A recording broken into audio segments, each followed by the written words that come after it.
Assalomu alaykum. Bugun 1-iyun 2026-yil. Ro'paramizda bu yil qilingan payvandimiz ko'kka qora qilingan payvand. Bu pyostri navi. Ko'rib turganingizdek yaxshi tutgan, o'sish boshlangan, lekin nimadir bo'ldi?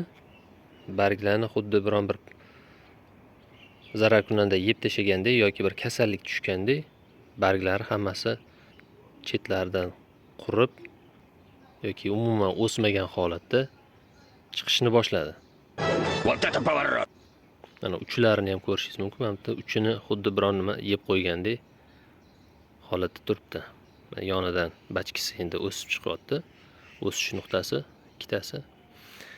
Qolgan joylarda ham shu, mana o'zini tanasidagi bargi yo'q, bachkalaridagi barglar endi chiqishni boshlayapti. Mana bu yerda mana eski o'zini bargini holatini ko'ring. Xuddi kuygandek holatda turibdi.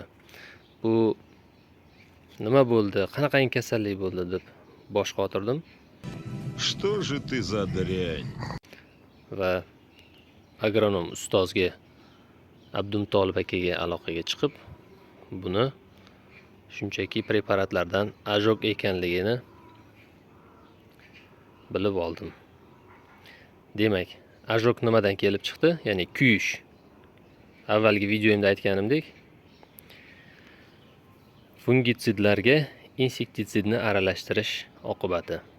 Ya'ni kasallikka qarshi ishlaydigan dorilarga, zararkunandalarga qarshi ishlaydigan dorilarni almashtirish va shu bilan purkash. Mana shunday natijaga olib keladi. Shuning uchun ularni zinhor aralashtirmang.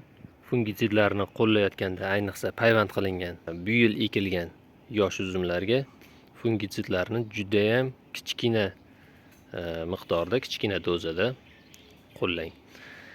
Demak, bunday holatdan chiqarish uchun uzumlarimizni, ya'ni stress holatdan chiqarish uchun antistressiviy preparatlardan foydalandik.